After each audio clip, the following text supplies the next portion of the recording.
you've ever looked at a Degrassi subreddit or like YouTube comment section, Oh, hello. you've probably seen the season 1 through 7 of Degrassi are the best ever. Ever, forever. And like all the Degrassi fans who say that, I used to echo the same statement.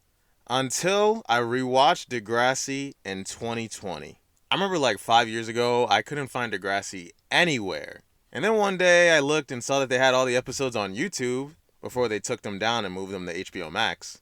So when I found these episodes, I binged them like crazy. Let's go. As I got to seasons 9 through 12, I was like, damn, the later seasons of Degrassi are really good.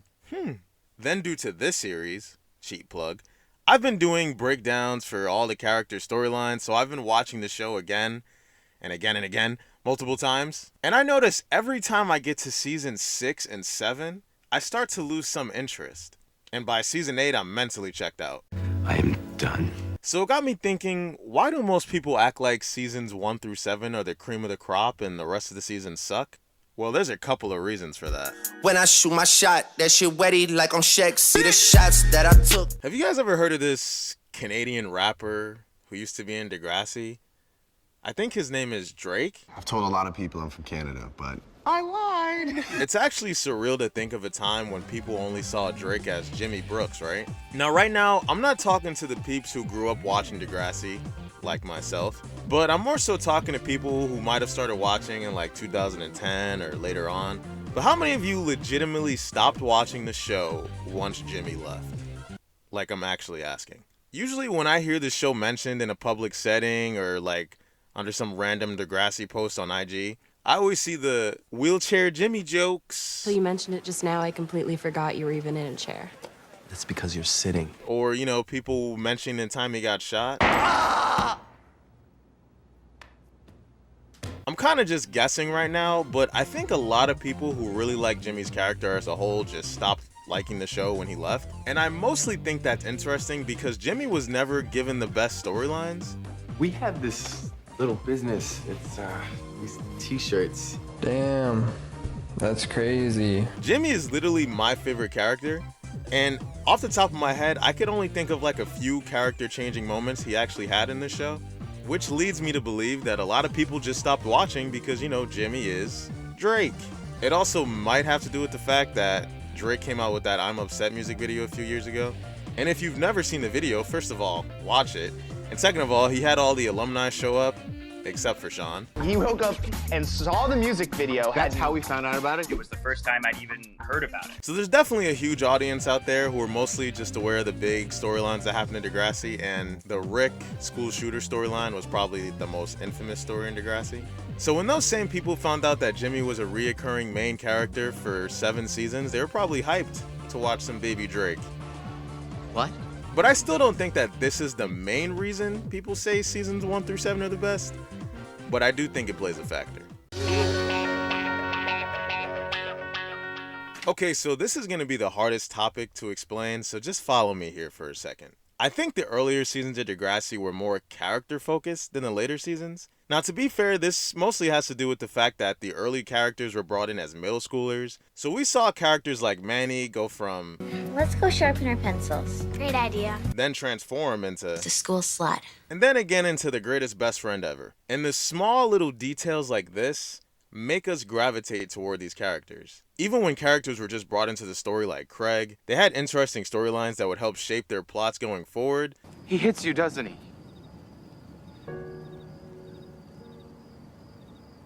Doesn't he? Yeah.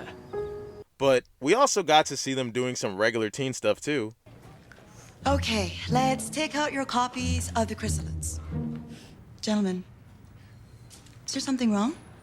No. However, a lot of later characters are either brought in with stories to tell already, like Declan, or they have these random moments that make you question as the viewer, I don't think they would have done that. Especially in like seasons 13 and 14, there are many times when characters make decisions that seem completely out of left field. Drew, what are you doing? When one character's motives or objectives feel different than usual, that can be a great story to unfold. Why are they acting like this? what happened to them. But when multiple characters start acting different for no real reason at all, it's probably because the writers are running out of good ideas. And when writers start running out of ideas, they tend to go for the shock factor rather than the benefit of the characters. Euphoria. Go fuck yourself. One thing I will say though is Degrassi actually does take this approach again with the class of 2016. The later characters like Maya, Zig, Tristan, and some others are written very well, and it's because their storylines actually have time to develop without feeling rushed. But yeah, those characters still aren't better than the OG characters. Nostalgia is a hell of a thing, isn't it? I mean, there's still people who swear the first Batman movie is the greatest Batman movie ever. It is not. And in the Degrassi community, the nostalgia is definitely there. If I were to rank seasons 1 through 7 honestly, I'd probably rank them like this.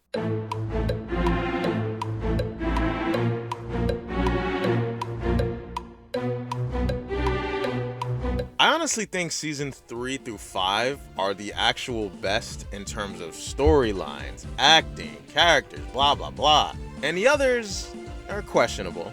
I'm not counting season 1 because they were babies, but season 2 has some real blah episodes that sometimes I even skip. Did you push them too hard? I really wanted them to win those jerseys. It's a worthy cause. Yeah, but I think I squished out all the fun of playing. It's boring. You're boring everybody. Quit boring everyone. Season 6 isn't terrible.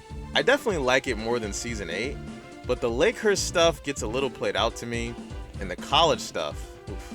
And season 7, it's just not good in my opinion. There are some really great moments in this season, but not enough to save it overall. But hey, these are just my thoughts. I might be bugging, I don't know. But there is one true reason why these seasons should not receive as much praise as they do. Because even though I still do prefer to watch the earlier seasons, I really don't like the shitty college plotlines. Oh man, what were they thinking? I think the writers were praying that the audience was heavily invested in the characters they chose to focus on, because they really didn't try. There really aren't a lot of fun stories during the college era Degrassi, and I think that that's a huge misfire. Guys, college is fun. It's hard and it's also pretty stressful. So stressful. But Degrassi doesn't capitalize on these storylines at all. Now I get it, Ashley, Sean, Jimmy, and a few others were MIA, but we still have a lot of fan favorites to build plot lines around. Some of the storylines were actually relatable, like Paige stressing out. Next question. What? And time. Next question. Time. And time. Okay, just slow the fuck down. Another one I enjoyed was Liberty joining the sorority and being asked to do all this weird shit that we could never see like season 2 Liberty doing. Also, the fucking people in the sorority were racist as hell. What about Julie? She's all those things. Why kick her out for streaking? Because we only need one. What? But unlike some other racist storylines Degrassi has, I actually feel like this one was done pretty well. And believe me when I say that's as good as it gets. Ellie and Marco are given no growth as characters, only more problems. Ellie's busy chasing Craig or Jesse, and Marco starts gambling. I'm not sure that's a good idea. At least in season 7, we still had some of the core cast in school, but by season 8, they had all gone, and we got some really shitty characters to replace them. My biggest problem with the college storylines were that they didn't feel relatable. We barely saw them in class, making new friends, just more relationship stuff. I think an interesting plot that could have further developed was how Emma felt out of place during college. When Emma was in Degrassi, she always had plots focused on her, or she was trying to stand up for something. But in college, she wanted to be noticed, and she also saw her friends around her making new exciting lives, and she wasn't. They quickly end this plot by making her the pothead girl. I'm actually high right now. And then in season 9, she quits college with no build-up or care at all. I honestly think her dating Kelly was a huge mistake story-wise because it just made us focus on them, and Kelly is a boring and forgettable character.